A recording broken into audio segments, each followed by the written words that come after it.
Assalamualaikum warahmatullahi wabarakatuh. Hamdan syukran lillah amma ba'd. Sahabat manusia plural yang saya hormati dan saya banggakan. Dulu itu Bachtiar Nasir sempat viral, sempat rame, sempat menghebohkan jagat dunia maya dan nyata. Didiskusikan di warung-warung kopi, khususnya di tempat saya ya. Ketika dia mengatakan bahwa 2025 itu bakal khilafah tegak. Dan pada tahun 2024 bakal muncul pemimpin yang baru. Dan ini kemudian menjadi viral lagi.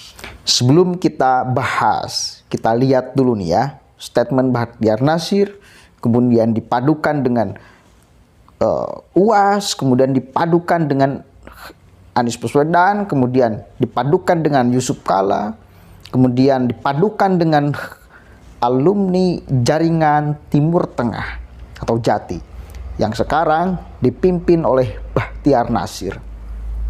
Kita coba cek nih videonya, sedang ramai sekarang. Acara Musyawarah Nasional Jalinan Alumni Timur Tengah Indonesia atau Jati yang digelar di Hotel Grand Cempaka Jakarta menarik perhatian publik. Soalnya, Anies Baswedan yang baru saja didukung menjadi capres Partai Nasdem juga ikut hadir bersama Yusuf Kalla. Sementara para pendukung Jati, banyak terdapat tokoh yang kerap memainkan politik identitas agama, seperti Hidayat Nur Wahid, Ustadz Abdul Somad, dan Ustadz Bachtiar Nasir. Insya Allah, Jati akan menjadi sebuah lembaga yang memang di dalamnya adalah para masyayikh yang mengerti ulum syar'i. Dan mari kita berinfak yang terbaik untuk organisasi kita, untuk munas kita, untuk perjuangan kita, dan untuk izzah kita semua. Dalam Munas Jati ini, Yusuf Kalla dan Anies mendapat pesan tentang pentingnya dakwah politik dari Ustadz Abdul Somad. Dari hasil politisasi agama dakwah kampung, telah berhasil memenangkan sejumlah tokoh menjadi kepala daerah di berbagai tempat. Saya tidak berpolitik sampai hari ini, tapi pendapat saya mensupport orang-orang politik. Karena kalau politik ini tidak kita ambil, dia akan diambil orang lain. Pernyataan Ustadz Abdul Somad itu, sejalan dengan misi Ustadz Bachtiar Nasir yang rajin berdakwah politik seperti yang dilakukan para tokoh Hizbut Tahrir. Bahkan, Bachtiar Nasir memprediksi, pada tahun 2025 nanti, negara khilafah akan menguasai dunia. Momentumnya akan terjadi pada tahun 2024. Setiap di penghujung satu abad Allah akan mengutus pembaharu agamanya. Maka kalau Turki Ottoman runtuh pada tahun 1924, maka 100 tahun kemudian mudah-mudahan akan lahir pemimpin baru. Kira-kira tahun berapa? 2024 kemungkinan akan lahir khilafah Islamiyah. Tahanan Nasional Amerika Serikat memberikan laporan kepada Obama bahwa tahun 2025 tidak bisa tidak khilafah Islamiyah akan berdiri pada tahun 2025. Wow.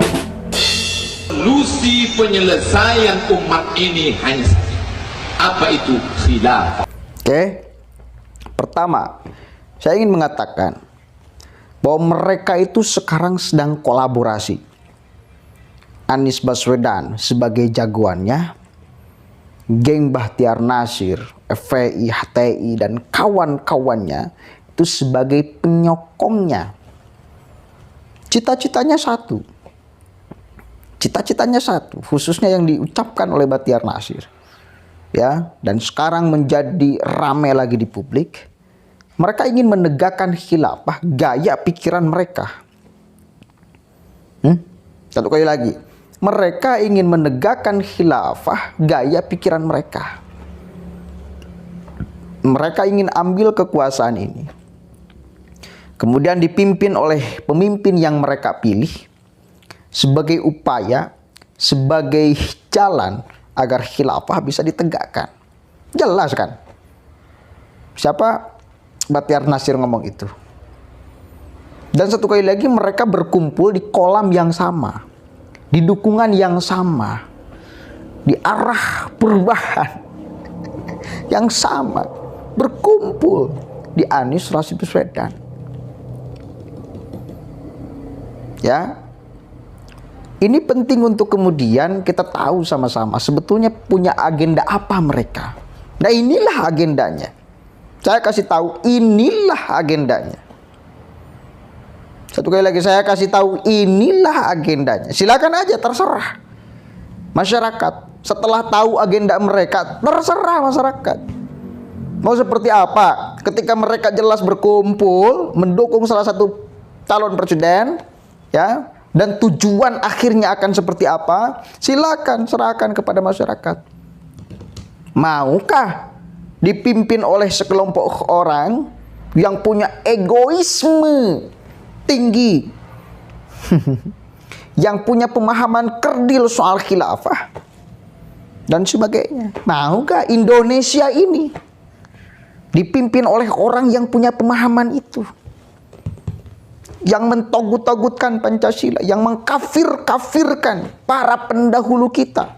Nggak tanggung-tanggung tuh orang HTI itu. Banyak para penceramah HTI itu yang ngomong, Indonesia, ya, dari semenjak kemerdekaan 1945 sampai sekarang, ya, yang mati itu, yang meninggal itu kufur, syirik, dikafirkan oleh sistem. Karena mereka menganggap bahwa sistem demokrasi ini adalah tauhid, bikinan orang kafir, harus diganti. Saya pernah menayangkan salah satu ustadz yang ngomong itu. Bayangkan siapa yang terseret di sana. Pimpinan NU terseret, Hadratus Syekh Kiai Haji Hasyim Asy'ari, Kiai Haji Ahmad Dahlan, pimpinan Muhammadiyah pun sama terseret. Ya, banyak pokoknya para tokoh ulama yang terseret dengan statement itu. Berarti kan kalau mau dipertegas, Hadratus Syekh Kiai Haji Hasyim Asy'ari syirik, disyirikkan oleh sistem, meninggalnya syirik. Kemudian Kiai Ahmad Dahlan pun sama, syirik, meninggalnya dalam keadaan syirik karena disyirikkan oleh sistem. Gila nggak kira-kira? Punya pemahaman picik seperti ini. Sesuatu yang sifatnya khilafiyah kemudian mereka anggap sebagai akidah. Kepemimpinan itu adalah urusan khilafiyah, urusan ijtihadiyah, bukan urusan akidah. Ya, yang termaktub secara teksnya jelas di dalam Al-Qur'an ataupun Al-Hadis sekalipun. Ya, enggak ada yang sifatnya akidah, itu tidak ada kepemimpinan ijtihadiyah. Artinya setiap zaman punya masanya, setiap masa ada pemimpinnya, dan itu bisa jadi, boleh jadi berubah-ubah gaya kepemimpinan. Nggak apa-apa, nggak apa-apa. Karena satu kali lagi kepemimpinan itu sifatnya bukan akidah, tetapi ijtihadiyah, tapi khilafiyah.